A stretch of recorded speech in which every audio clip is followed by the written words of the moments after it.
তীব্র দাবদাহের মধ্যে খোলা রাখা হয়েছে স্কুল কলেজ। এ নিয়ে জানাতে রংপুরে আছেন রিপোর্টার আব্দুর রশিদ জীবন। সরাসরি যাচ্ছি তার কাছে।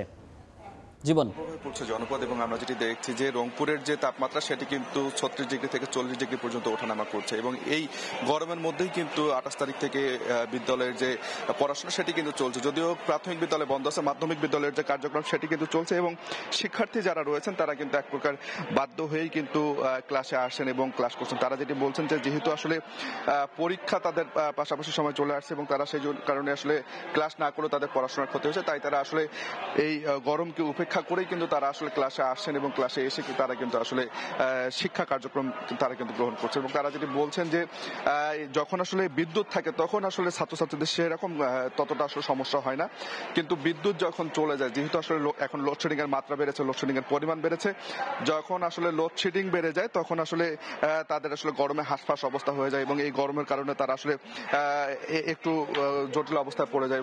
দেশের 1 নম্বর গ্লুকোজ ব্র্যান্ড গ্লুকোম্যাক্স ডি একই এনার্জিতে এলো নতুন প্যাকে।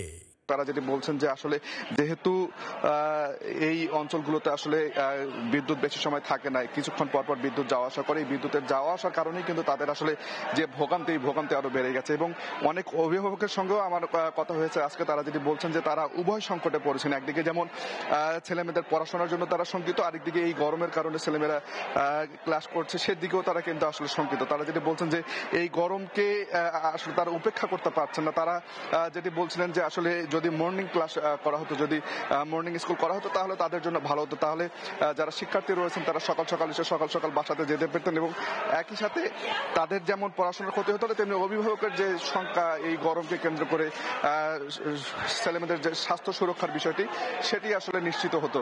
এবং আমরা যেটি দেখছি যে রংপুরের শুধু এই মাধ্যমিক বিদ্যালয় না, যে কিন্ডার গার্ডেন গুলো রয়েছে সেই কিন্ডার গার্ডেন গুলোও কিন্তু খোলা রয়েছে এবং এই কিন্ডার গার্ডেনের বেশিরভাগ শিক্ষার্থী কিন্তু প্লে ক্লাস থেকে ক্লাস 5 পর্যন্ত শিক্ষা কার্যক্রম পরিচালনা করে থাকে। সেই কিন্ডার গার্ডেন গুলোতে কিন্তু আসলে আমরা দেখেছি যে সকাল থেকেই শিক্ষার্থীরা যাচ্ছেন এবং পড়াশোনা করছেন এবং কিন্ডার গার্ডেন গুলোর যে অবস্থা সেটি কিন্তু আরো বেহাল অবস্থা এবং সেখানে ছোট শিক্ষার্থীরা আসলে সবচেয়ে বেশি বিপাকে রয়েছেন। এবং একই সাথে রংপুরের যে কোচিং সেন্টারগুলো সেই কোচিং সেন্টারগুলো কিন্তু খোলা রয়েছে এবং কোচিং সেন্টারগুলোতে পর্যাপ্ত ফ্যানের অভাবে হওয়ার কারণে কিন্তু প্রচন্ড গরমে আসলে শিক্ষার্থীরা শিক্ষা গ্রহণ করছেন। তো এই ছিল রংপুর থেকে সবশেষ। সরাসরি যুক্ত ছিলাম রংপুর থেকে।